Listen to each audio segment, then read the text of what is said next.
Kita lanjut kepada kasus yang kedua, di mana pemerannya di sini adalah coachnya sebagai Ibu Lina, kemudian coachnya adalah Ibu Lucy, dan pengamannya adalah saya sendiri. Kasusnya ya ini, seorang murid bercerita jika dia merasa diperlakukan tidak adil oleh seorang guru. Guru tersebut membuka les private dan sebagian besar murid di kelas mengikuti les privat tersebut, kecuali murid tersebut. Murid tersebut merasa tidak nyaman ketika guru sering menyindir murid yang tidak mau ikut les privatnya. Bahkan murid tersebut juga merasa bahwa nilai yang diberikan pun tidak adil. Para murid yang mengikuti les guru tersebut mendapatkan nilai lebih baik dari murid tersebut. Bagaimana cara Anda menanggapi hal ini? Langsung saja dipersilakan kepada Ibu Lucy dan Ibu Lina. Baiklah, kami akan memulainya. Permisi Bu Lina, apakah Ibu sibuk hari ini? Oh iya, silakan duduk Luciana. Kebetulan Ibu lagi jam kosong ini. Ada yang bisa saya bantu, Luciana? Iya Bu.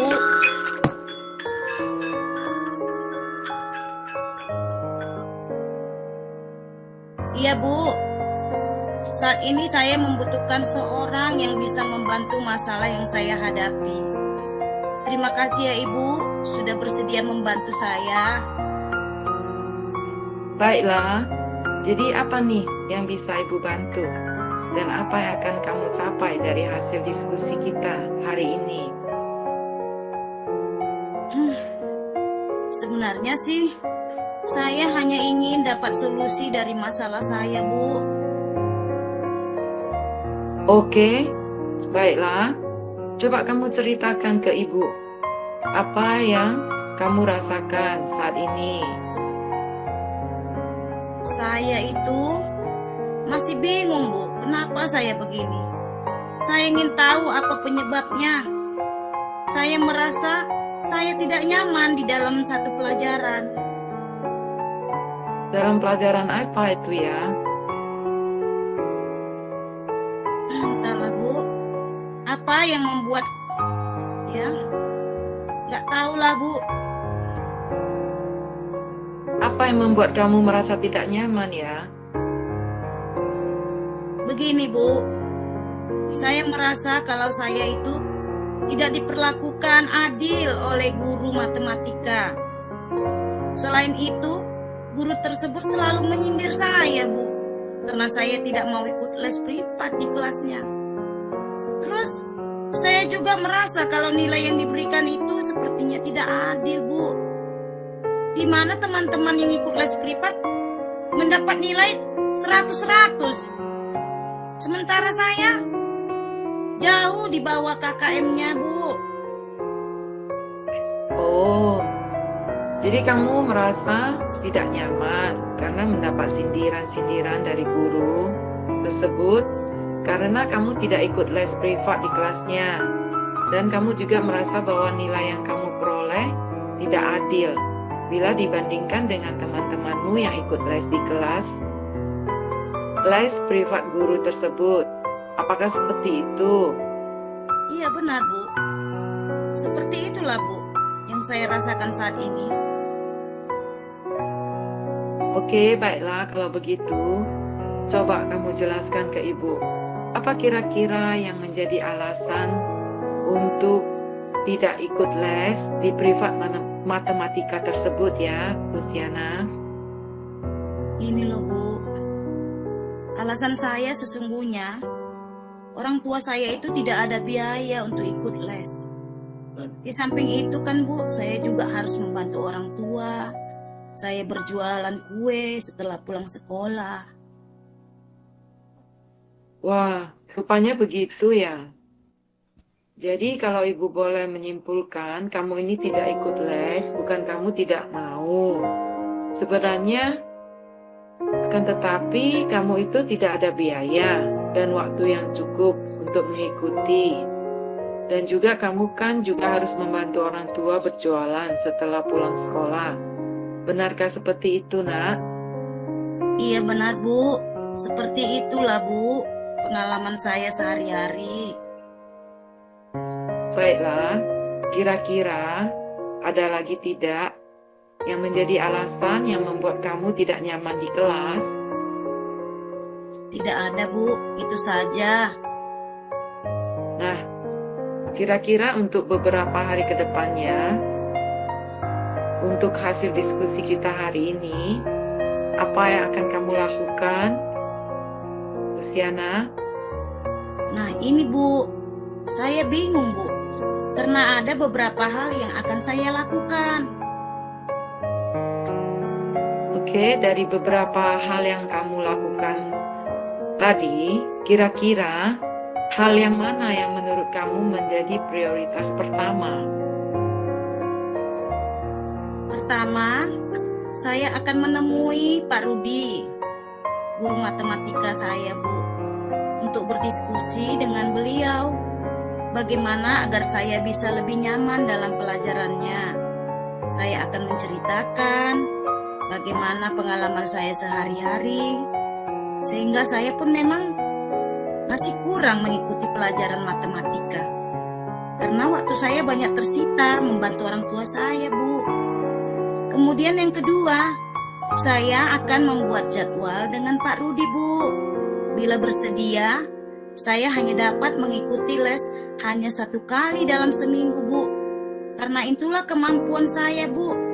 Berapalah, Bu, hasil berjualan kue, Bu.